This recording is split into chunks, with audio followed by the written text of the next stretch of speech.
welcome to the Premier Inn on Vicar Lane in Bradford. Now, let's check it out.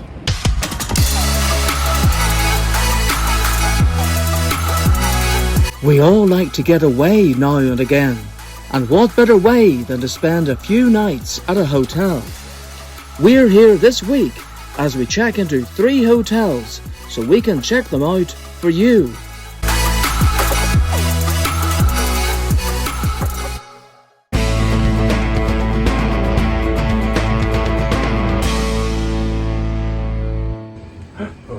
We're staying in Premier Plus. I don't know what that is, but it sounds good. It's a better room. Coffee machine.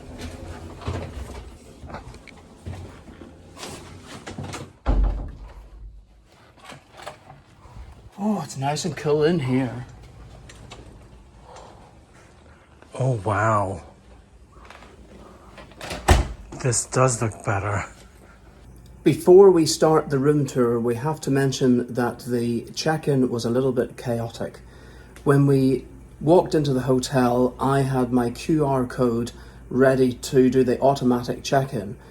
But a guy at one of the 2 check-in desks says, you can't check in yet, even though it was 3 o'clock, which is the check-in time. And he didn't offer an explanation. So I said, what is the problem? He said that we had a full hotel here last night, we've got a full hotel here tonight, and not all the rooms are ready.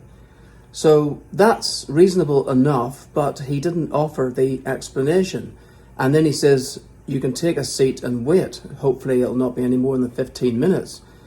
But in the meantime, other people were being served, although some people were also being told that rooms weren't ready. So what was going on? Anyway, so I thought, well, I'm just going to try the automatic check-in desk, Kiosk. the kiosk myself. So I started putting my details, and my name came up, and then a lady at the other check-in desk says, oh, I can take you here. So she put in all the details, and the room was ready, so we didn't have to wait at all. So we could have wasted 15 minutes of our time because we were given false information. So I think something needs to be done about the inconsistencies with the check-in procedure at this hotel. Anyway, let's start a tour of the room. Well, in these episodes, we wouldn't normally start off with the bathroom, but I think this time we will, because there is moody lighting and it is in Premier in purple. So we are in a Premier Plus room, and I believe that this is also one of their new style evolution rooms. That's why I booked it.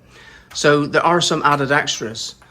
So try not to fuse the electricity, Paul, by flicking the lights on and off, but put the main light on.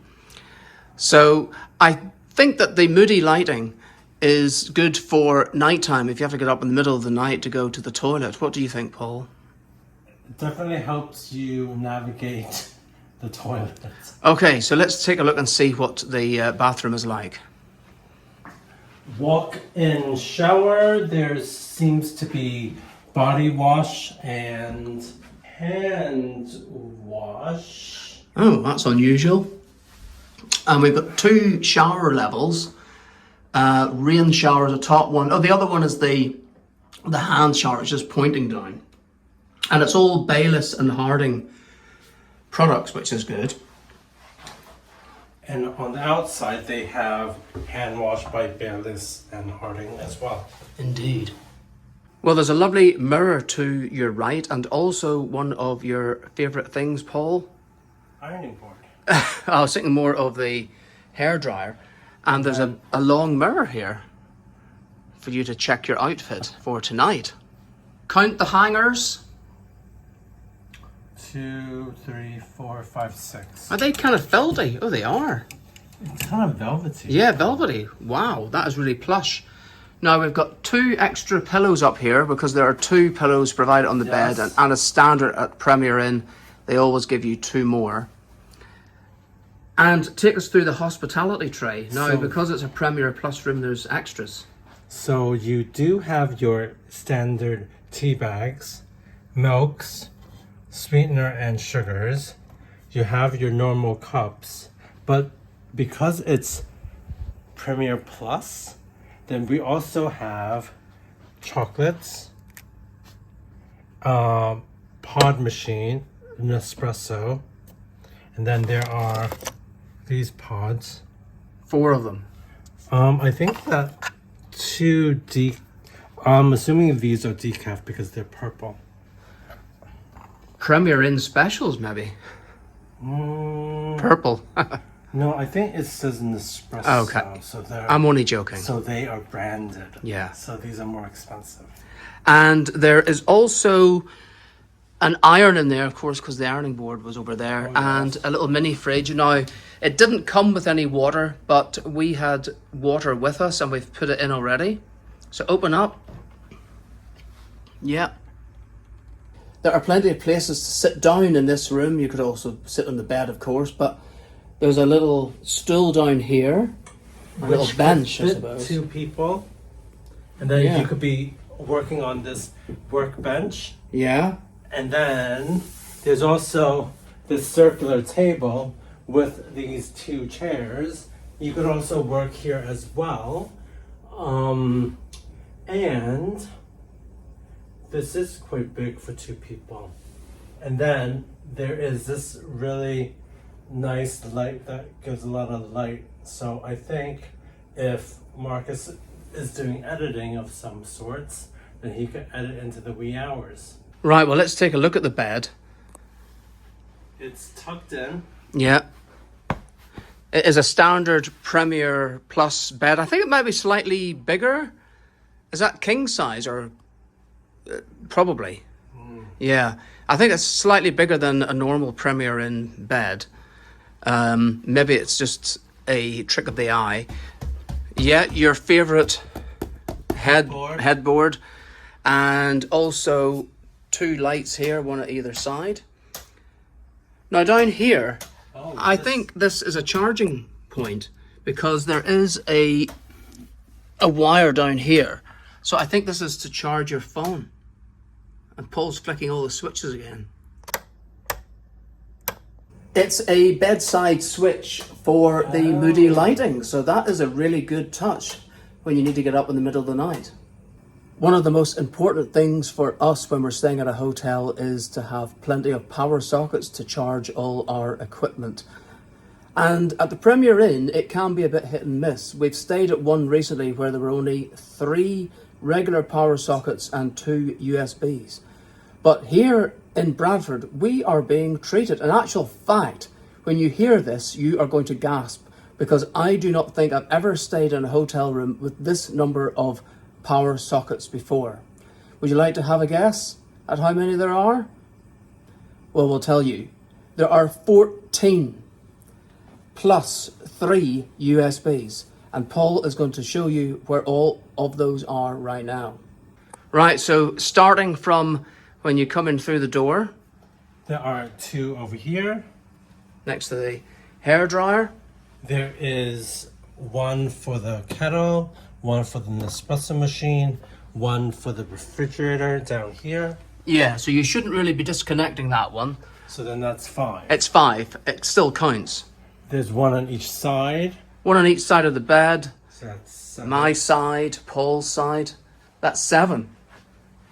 Right, there's 1 here behind the chair. That's 8. There's 2 over here. That's 10.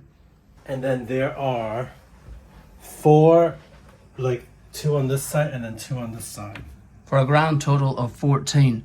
I'm just wondering, is there another one for the TV? Or is it plugged in separately? I think it's plugged in. It's plugged in. So that's 14, but do you really need any more than that? Well, you I'm might. not sure. What about the USBs? So there's 1 there. And what's that other plug? I think this small one is like another type of charger. And like it For the iPhone, might maybe? be for the iPhone type one. Oh. 'Cause I think that this bigger one is USB-A. Okay. I think that the smaller one is like a different configuration. Well, let's try it. And then we've got this, which... I think that's HDMI. Ah, right, for the TV. And we've got the same at this side as there was over there. And also, by the bed, both sides, there is also a standard I think that's USB. USB-A one. Okay. Okay, so Paul is going to see if the iPhone charger fits into this smaller slot. Well, it goes in. Is it charging?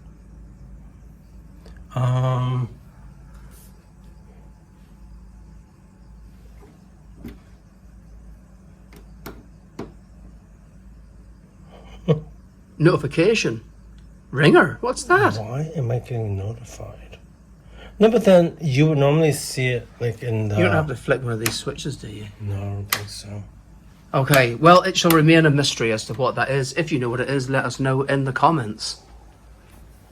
I think that'll just be the same. Nothing. Yeah. Oh, It's not plugged in, Paul. What are you doing?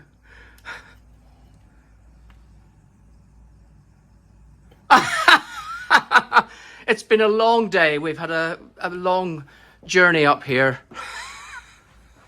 oh, It helps to plug it in. it is working. It is working, so it is for the iPhone. Oh my gosh, I feel so silly. Well, we've worked out how to turn the TV on and off. There's a power button at the side, but if you want to use the remote, the infrared is over here, so you have to point it down at this corner. How come it's not turning off? Unfortunately, there is no safe in the room, so we're going to have to put our valuables into our suitcase and lock it. This is a rather nice picture. India O'Sullivan's Untitled 2015. And next to it, another very important thing when we are at a hotel, and that is air conditioning. And they have it here. The first thing we noticed when we walked into the room was that it was lovely and cool. Isn't that right, Paul? Yes, it is. We are blessed that the air conditioning is working, and if you will follow me to the window. I don't think we should start fiddling around with it because it feels nice at the minute.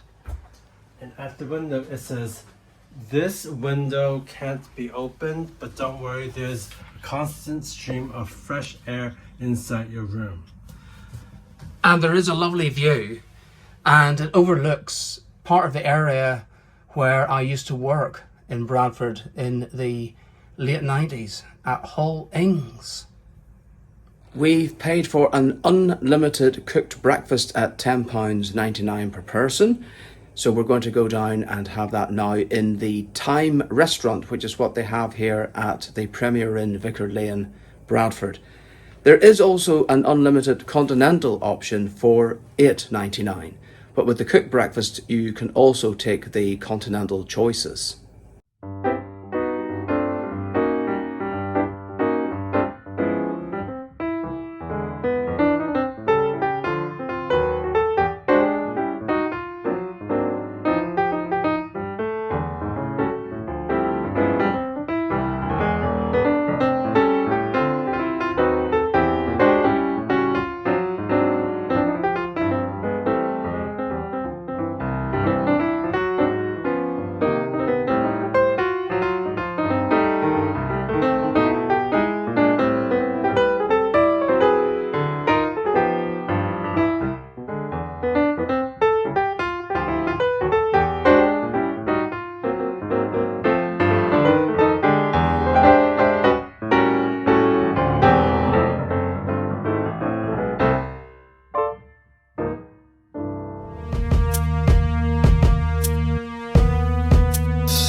Don't get caught spying on someone's YouTube channel. Just subscribe to our YouTube channel. It's Paul and Marcus.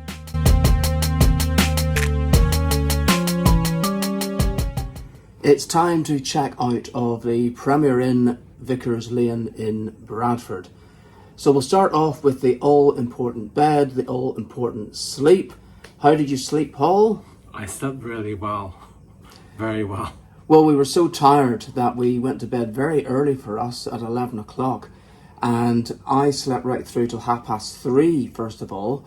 Then I went to the loo and I was very happy that they had the moody lighting in the bathroom so I could see where I was without hurting my eyes with the full lights. and then I slept again until about 7. something like that, and then we decided just to get up. So that was adequate sleep, and the bed was very comfortable, and the pillows were perfect as well. And the room was very air conditioned, and it was pretty warm last night. Yeah, so we were very, very grateful for the air conditioning. So we used the shower twice last night and this morning. It was quite unusual with the amenities. There was the shower gel, but then there was hand soap as well. I'm not sure if that was incorrectly labelled and was supposed to be shampoo or something, but just a little bit unusual. But I found that the shower was easy to use. There were 2 shower heads, the overhead rain one and then the handle one that you could use to reach various crevices. And how did you find it, Paul? I found that the heating wasn't that hot. Like, the cold is good because I do my 30-second cold shower bit at the end, like in the morning.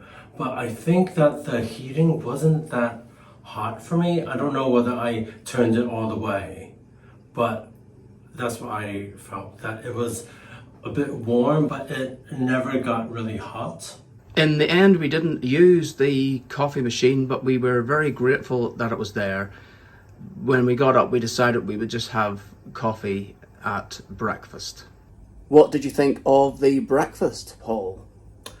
I thought that there was a good selection. I liked the sausage. I wasn't that keen on the bacon. I didn't even have the egg, the fried egg. I had the mushrooms. They were okay. I think other places might do it better. I had croissant and I think pain au chocolat.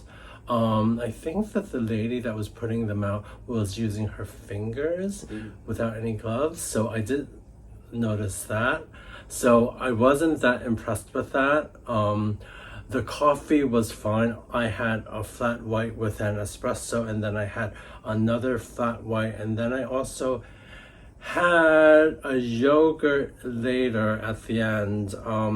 So I am pretty stuffed right now because I don't normally eat that much when I'm at home. I thought the bacon was quite hard. It was a bit tough, a bit dry, I suppose. The sausages were okay, not the best I've ever had. The egg was fine, and the hash brown was all right. I also had 2 slices of toast, and I had a muffin as well. I had 2 flat whites, so I had the first one, and it didn't fill the whole mug, so I drank some of it, and then I refilled it, but I actually didn't finish it because it didn't taste that great, but I did need some coffee. The TV was not easy to operate. I think the remote wasn't that responsive, and it kept turning itself off when we were trying to change channels, and Kept staying on that one channel. yeah, it really wanted us to watch BBC One all the time. Eventually we were able to sort of get some other channels, but let's say, for example, you hit number 2 for BBC Two. At one point it decided to put 222 in, so I'm afraid that there's something wrong with the infrared. The fridge was a good extra touch. It is keeping our water cold. We will not be drinking this energy drink, so that will have to go. But I think for the other bottles, it has stayed extremely cold, which is what you need for a really hot day. We were very grateful for all the power sockets. We didn't have to use all 14 of them in the end, but at least we had the option of using them, plus the various USBs. Well, we hope that you enjoyed today's episode. Yes, for those of you that have liked today's episode, give us a thumbs up. For those of you that have not subscribed already, hit the subscribe button. And for those of you that want to leave a comment, you could do so as well. And if you'd like to buy us a coffee to help us along the way, there is a link in the description. And we'll see you next time. Bye!